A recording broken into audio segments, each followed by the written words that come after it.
Welcome, King. Over the next few weeks, we'll be looking at the 4 steps that every king needs to take in order to achieve greatness, to be admired, and for their name to be remembered in the hearts and minds of people forever. Let's dig in.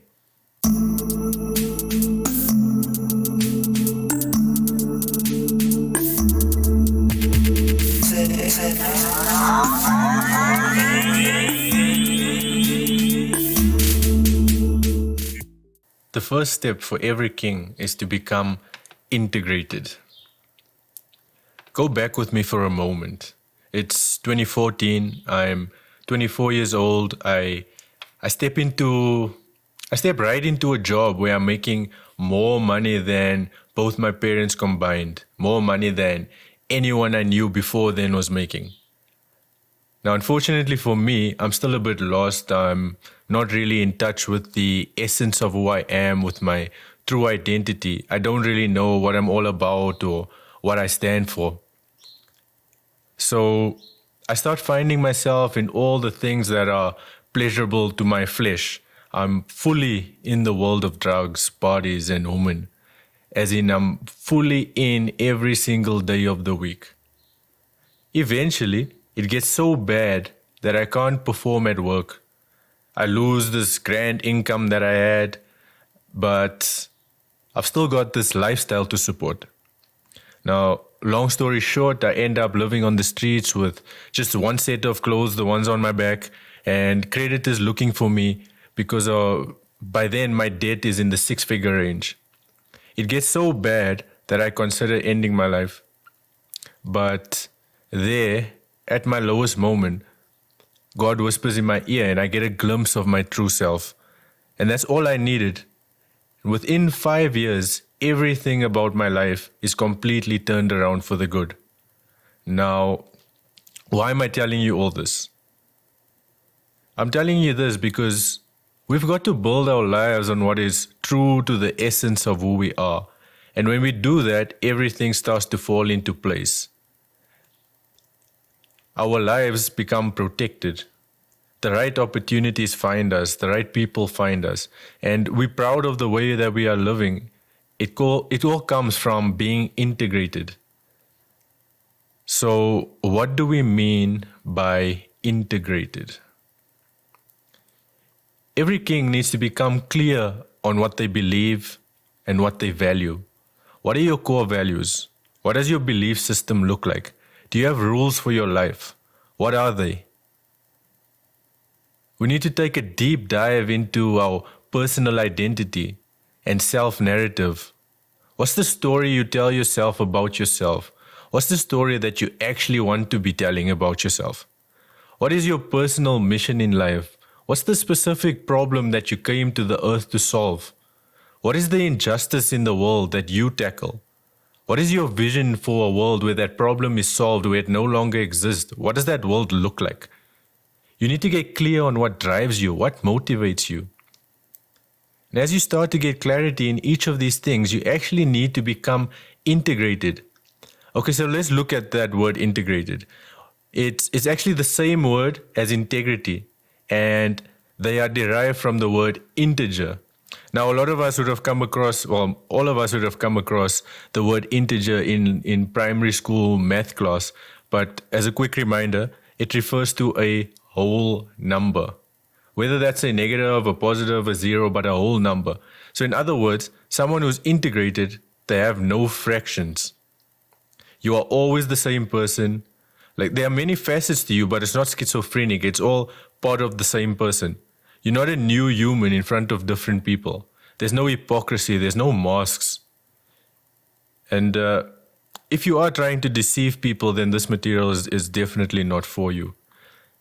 Now, a side note, I actually don't believe that integrity is a value in and of itself, but it's rather a position from which your true values can present themselves.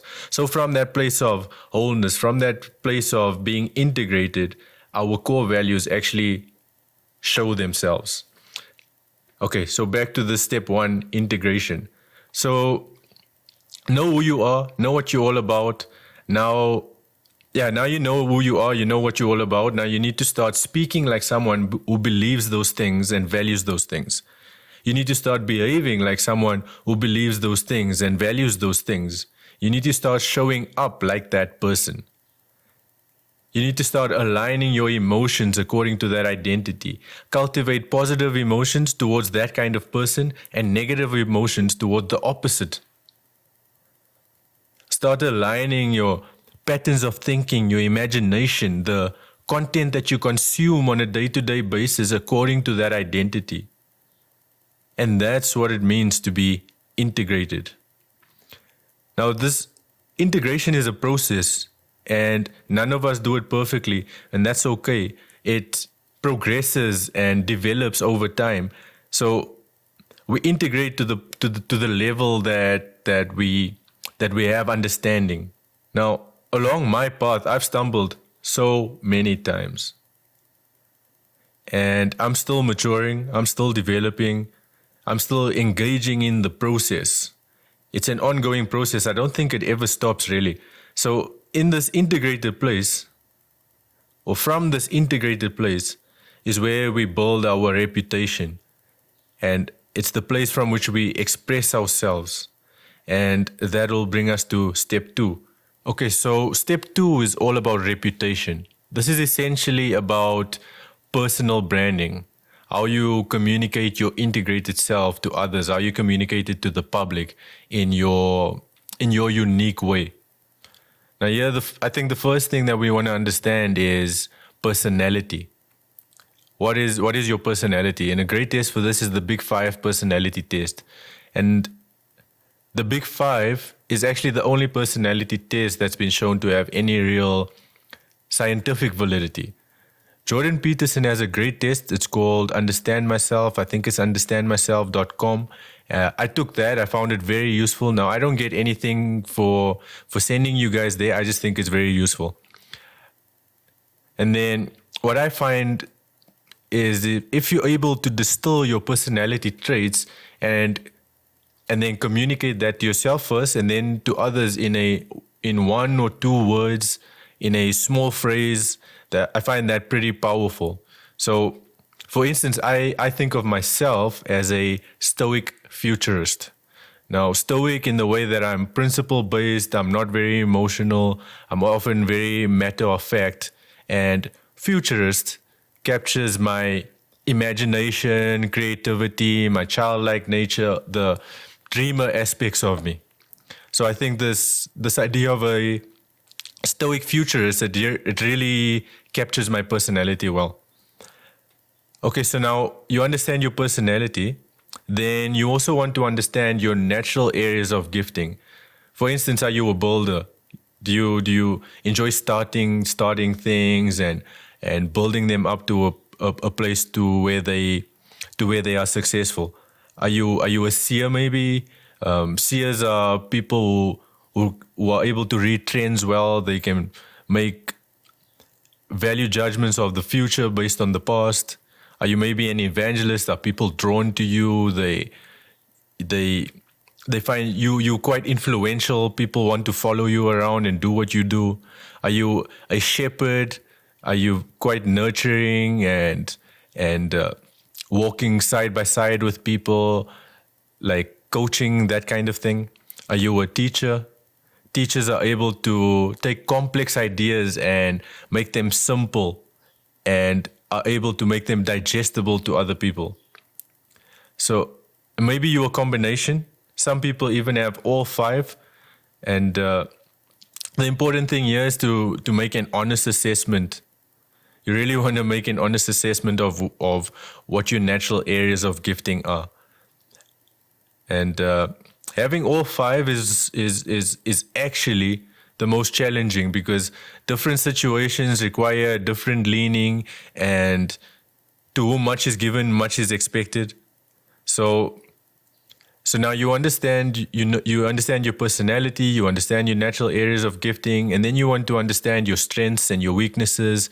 What are your interests? What are you good at? What should you avoid for yourself and rather hand over to someone else? What requires attention? Like which areas should you be putting more attention on. And then with this understanding, you can now start to communicate your values and your beliefs, your mission, your vision, your identity, your personal narrative, your stories through that lens of your personality and using your strengths and your areas of gifting, right? So your reputation is going to be built on everything that you use to present yourself to people and to the world. And when they agree with what you're putting out there, then you've created the personal brand that's a true reflection of you. And that's the only one that will win out in the end. So you want to build your reputation on your integrated self, and then you want to communicate it in a way that creates a perception in the minds of people that's the same as that integrated self. Okay, let me say that another way. So basically, your integration will result in a reputation that, coupled with your self-expression, leads to a perception in the minds of others, and that perception becomes your personal brand. And that is step 2. Now, as kings, we need to create something. We've got to create something. You've got to create something. You need to take your skill set, your interests, your specialized knowledge. You got to take your craft, your strengths, your gifts, and use them. Use them to create something, to create a product, to create a service. And that can be digital, it can be physical, it doesn't matter. If it does happen to be a service, I would say that you still want to think around how you can package that service into a product as well. So that could be a book, it could be an online course, or whatever the case may be. And the reason why you want to package your service as a product as well is to create distance or separation between your time and your money. Right? If your time and your money are packaged together, then time will always be a limiting factor in terms of how much you can make. Right? So you don't want to be constantly trading time for money. Right? Because your time will limit how much money you can make. You need to be making money so that you can provide more value, and so that you can look after your family, so you can do the things that you really want to be doing in your life, travel, go to nice restaurants, engage in your hobbies, fishing, whatever the case may be. Right? So money is important. You need to be creating something that's actually going to produce an income. Now, you also want to think about that product in the context of a business. I think that everyone should own a business. So you want to have systems and processes, strategies, effective business models, and you want to do all of this piece by piece, right? So there's no need to get overwhelmed, but it's important that you start working at it. It's important that we start working through that process. So it's not an overnight thing. Right? And then I want you to start thinking about that business. I want you to think about your business as a vehicle that you're using to address the problem that you were born to solve. Right? This is the vehicle that you will use to drive your personal mission. Now, it can do that directly, or it can do that indirectly. Directly would be something like, let's say your mission in life is to help people become financially free. And the business that you get into provides courses that empower them with financial literacy or something like that. That would be a direct approach, right? So, and then indirect would be if you say, let's say your personal mission is to eradicate childhood hunger, and you use a portion of your profits to give toward a NGO or an MPO that's dealing with that problem, or even you could set it up as part of your community outreach within your business. So that would be an indirect approach. So your product is not directly dealing with the problem of childhood hunger. Right? So then you want to create and distribute your product within a secure vehicle. Like I said, I like business. I think business is the best vehicle, but there are other ways. And then you want to target a specific group of people, all the while keeping your personal mission in focus. eventually the entity, the business or whatever the case may be that you've created in order to distribute your product or your service will start to communicate for itself and using the same principles as for personal branding, except that now it becomes a part of your corporate brand strategy. So as a king, we need to create something, we need to create a product, we need to deliver a service. And even if we're delivering a service, I believe it's important that we turn that service into a product. And then we need to distribute that product and we need to create an income. Right? And we need to use the product in order to tackle our personal mission. And that's what step 3 is all about. All right, the final step, step 4, is legacy. Now, you're a king. You've established yourself within your domain of influence, or at least you're well on your way. Now it's time to focus more attention on legacy and really immortalizing yourself here on the earth. And that's done in 2 basic ways. In fact, at this stage, you would have already started your journey of building a legacy, but it's time to become more intentional about it. Okay, so there are 2 ways of building a legacy, and I believe that we ought to do both.